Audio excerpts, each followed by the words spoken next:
¿Te ha pasado que te encuentras con muchísima información, pero sientes que no logras captar las ideas principales? Bueno, de eso se trata de Deep Dive. Tomamos un montón de fuentes, las analizamos y te damos solo lo esencial. Exactamente. Sabemos que tu tiempo es valioso y quieres ir directo al grano.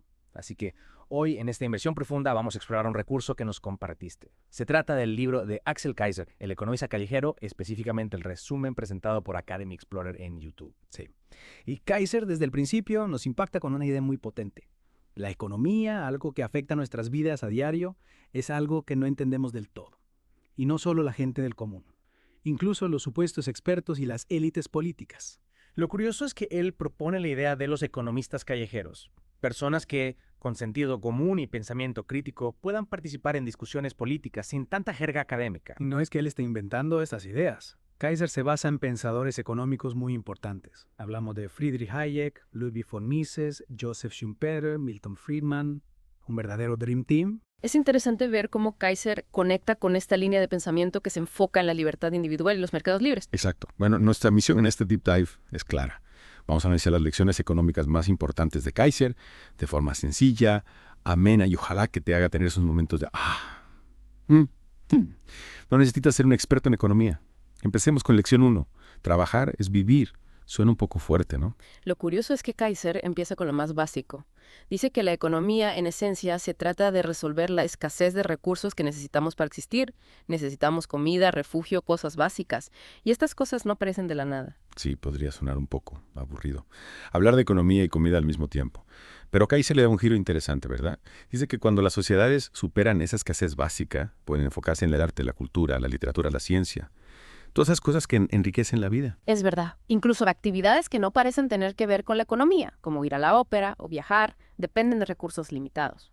La energía para el teatro, el combustible para el avión, siempre hay un trasfondo económico. Incluso nos lleva a los inicios de la humanidad, ¿no? Las tribus de cazadores-recolectores y las primeras sociedades agrícolas. Deja claro que el trabajo siempre ha sido necesario para obtener recursos. Tenías que esforzarte para conseguir lo que necesitabas para sobrevivir. Y es fascinante cómo la industrialización y la innovación han cambiado las cosas. Ahora trabajamos menos horas y nuestra calidad de vida ha mejorado, pero la necesidad de trabajo productivo sigue ahí.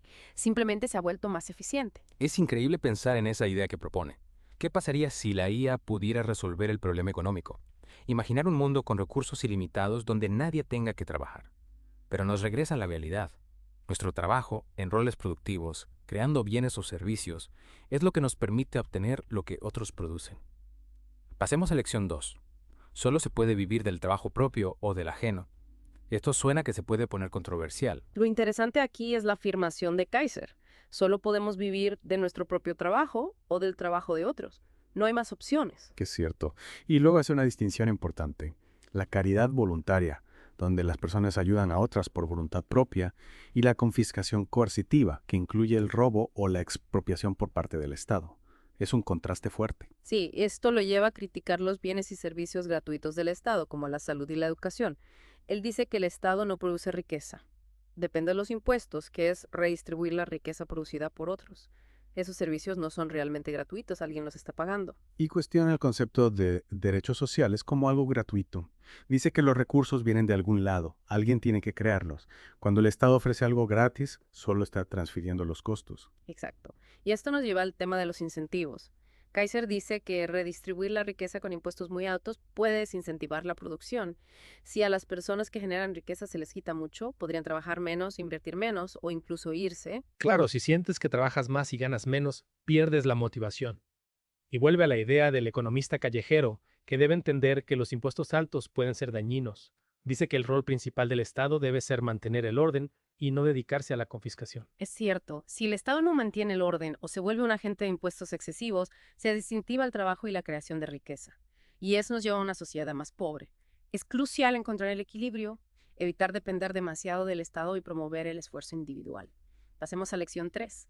La oferta es demanda y la demanda es oferta. Suena la paradoja del huevo y la gallina. A ver, Cates usa el ejemplo de un cazador de liebres que intercambia con un pescador de truchas.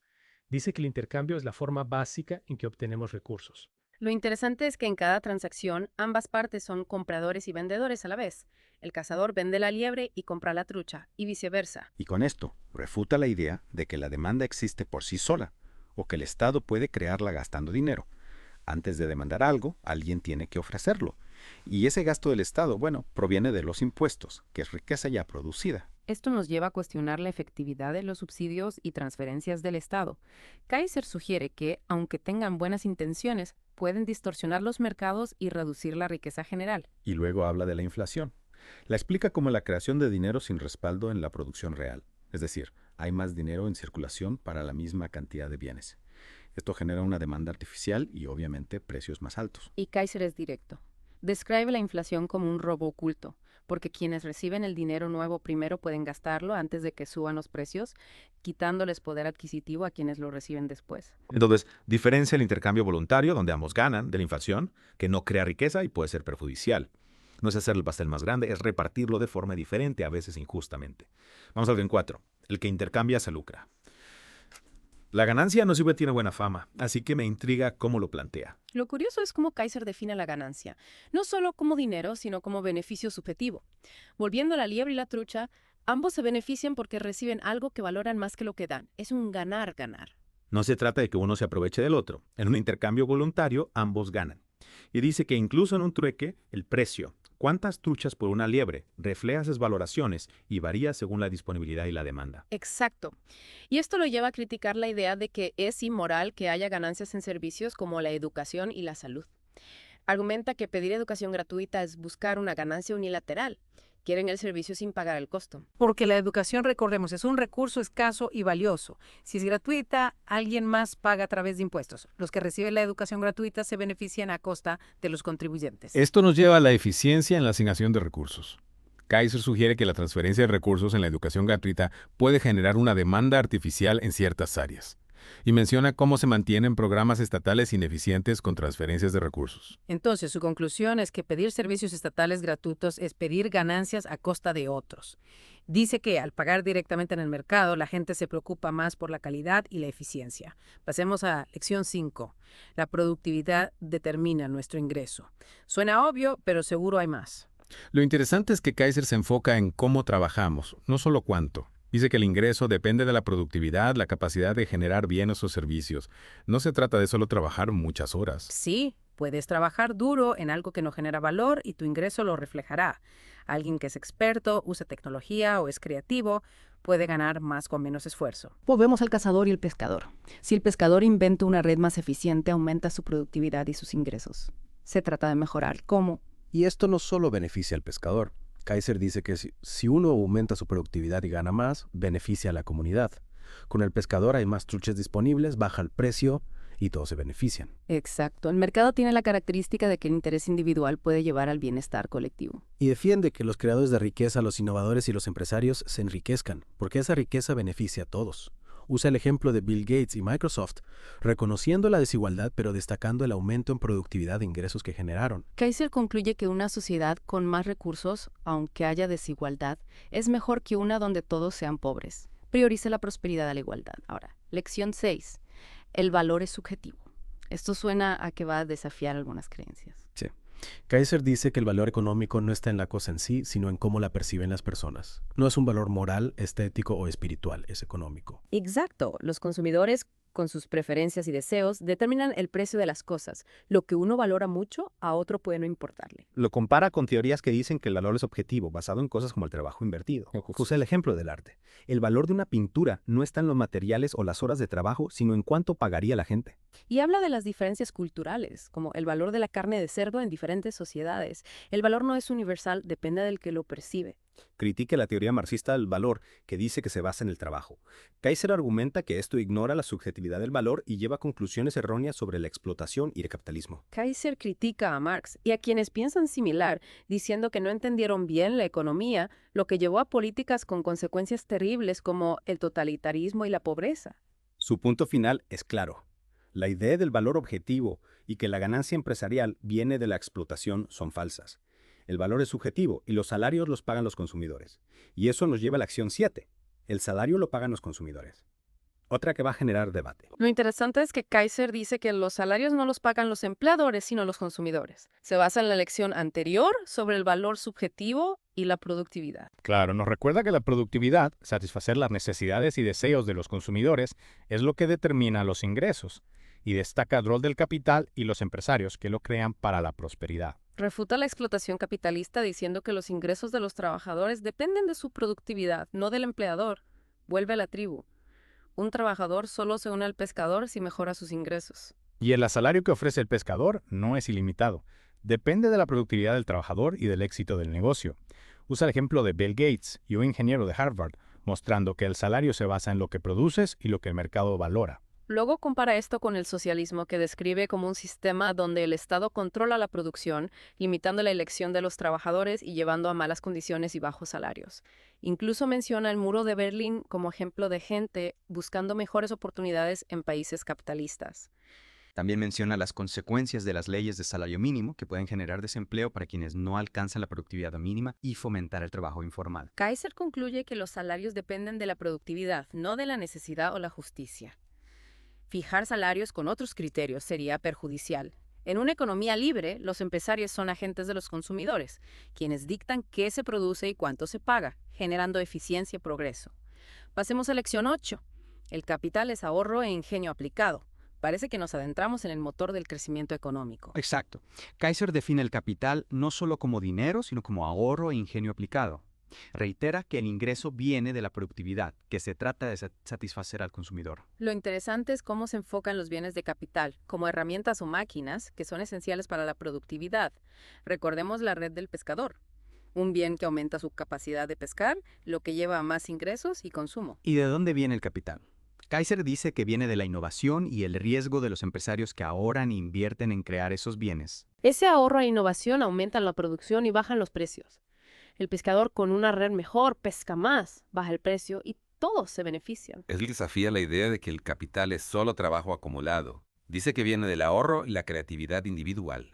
Y cuando algunos se enriquecen acumulando capital, beneficia a la sociedad. Atacar al capital y a los ricos con impuestos solo trae pobreza. Kaiser también habla de cómo la innovación impacta la cadena de producción, desde la materia prima hasta el producto final. Pensemos en las innovaciones en hornos y tractores que revolucionaron la producción de alimentos. Y destaca el sistema de precios como un coordinador de la economía, que transmite información sin que nadie sepa todo el proceso. Lo compara con las neuronas. Adelanta que las próximas lecciones hablarán del dinero y los precios, que son clave para entender cómo funciona la economía.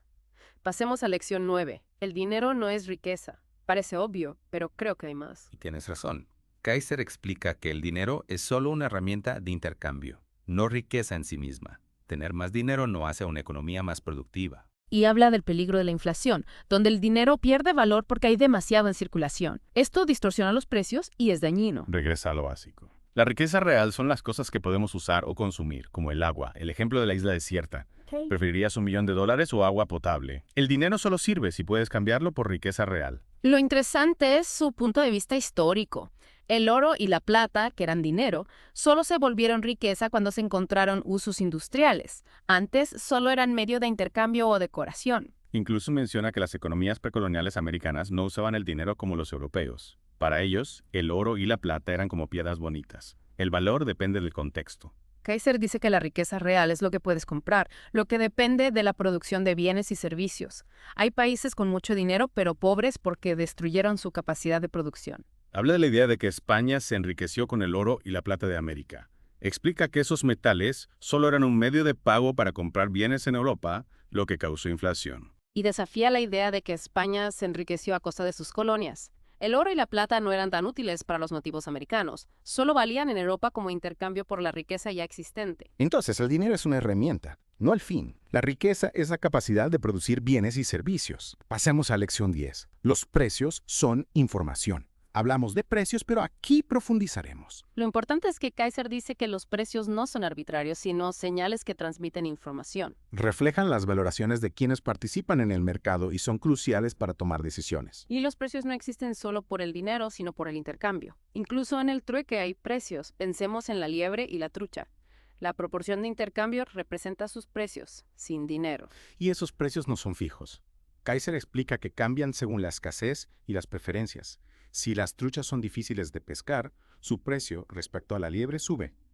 Ese cambio de precio envía una señal. Los consumidores pueden comer más liebre y los pescadores se motivan a pescar más truchas.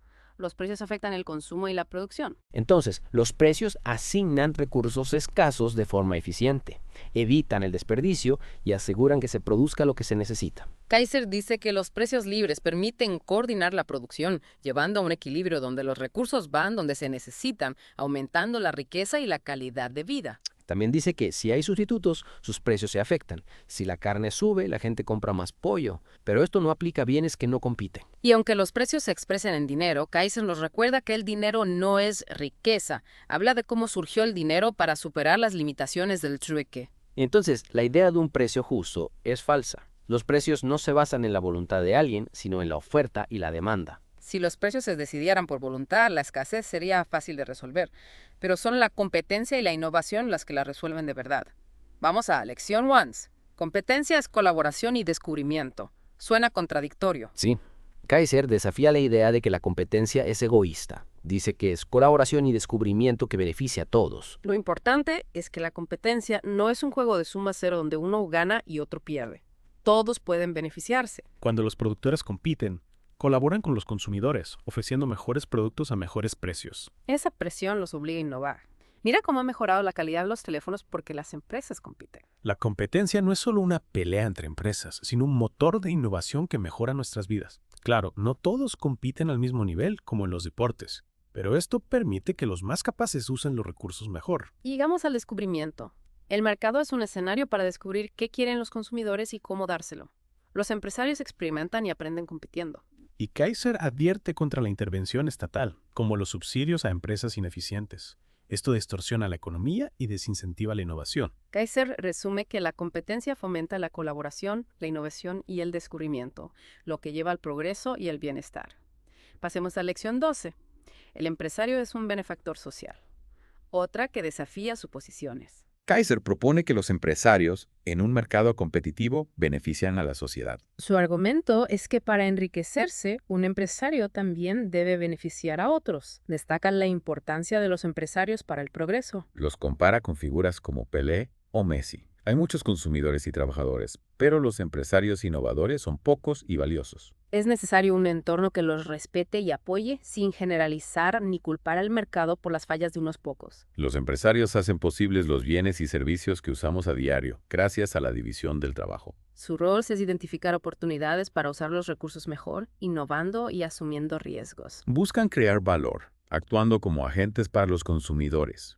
Y sus ganancias indican que crearon valor, mientras que las pérdidas indican lo contrario. Usa el ejemplo de un empresario que ve la oportunidad de transportar queso de una región barata a una ciudad cara. Beneficia a productores, consumidores y a sí mismo. Para que una sociedad progrese, los empresarios deben prosperar y pasar sus negocios a futuras generaciones, refinando la creación de valor. Critica la visión negativa de los herederos, diciendo que los altos impuestos a la herencia destruyen la base productiva al impedir la transferencia de conocimiento. Su conclusión es la importancia de un mercado libre con pocas regulaciones para fomentar la competencia, la riqueza y la calidad de vida, como lo hemos visto con la tecnología de los teléfonos móviles. Pasemos a lección 13. Innovar es destruir. Suena intenso. Kaiser explora la naturaleza disruptiva de la innovación. Destaca su rol en la creación y reasignación de recursos. Define la innovación como la aplicación de la mente para crear valor. Es la búsqueda constante de mejores formas de satisfacer al consumidor. Y aquí introduce la destrucción creativa. Las innovaciones vuelven obsoletas las tecnologías existentes. Piensa en los servicios de streaming que reemplazaron a los videoclubes. La innovación trae progreso, pero a veces a costa de algo. Kaiser dice que esta destrucción es necesaria para ser más eficientes. Aborda el temor al desempleo por la innovación. Su objetivo es satisfacer más necesidades con menos recursos. A largo plazo, trae riqueza y mejor calidad de vida. Reitera que los empresarios son los creadores de valor social, y las ganancias y pérdidas indican si se usan los recursos bien. Kaiser menciona las tasas de interés en un mercado libre. Guían a los empresarios a invertir donde hay mayor necesidad y potencial de ganancias. Incluso las tasas de interés son un mecanismo para dirigir la innovación. La conclusión es que la innovación, con su destrucción, es esencial para el progreso.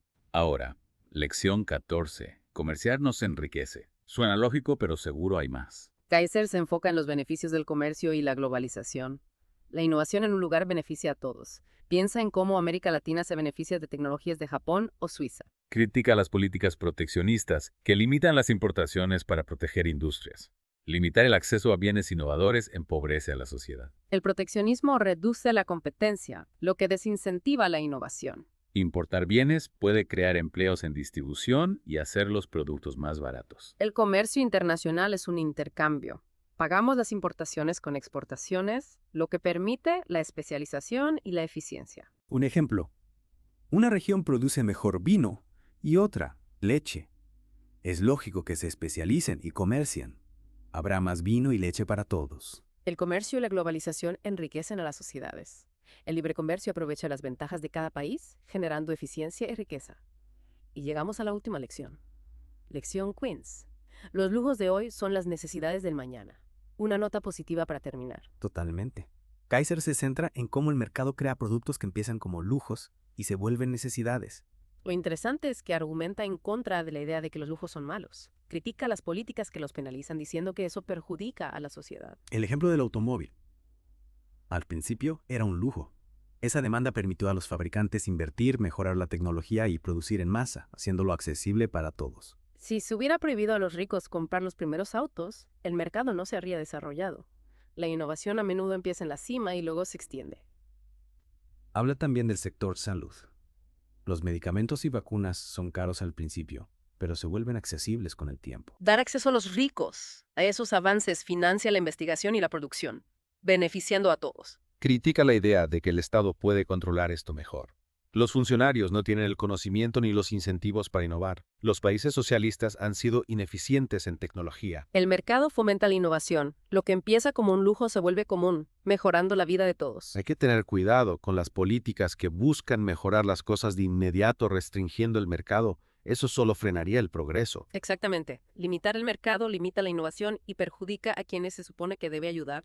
Bueno, hemos cubierto las 15 lecciones de El economista callejero. ¿Qué te parece si resumimos las ideas principales y las conectamos con el panorama general? Claro. Una de las ideas centrales de Kaiser es que cuando las personas son libres de desarrollar sus talentos, pueden mejorar sus vidas y las de los demás. Sí, y el progreso no requiere un control centralizado.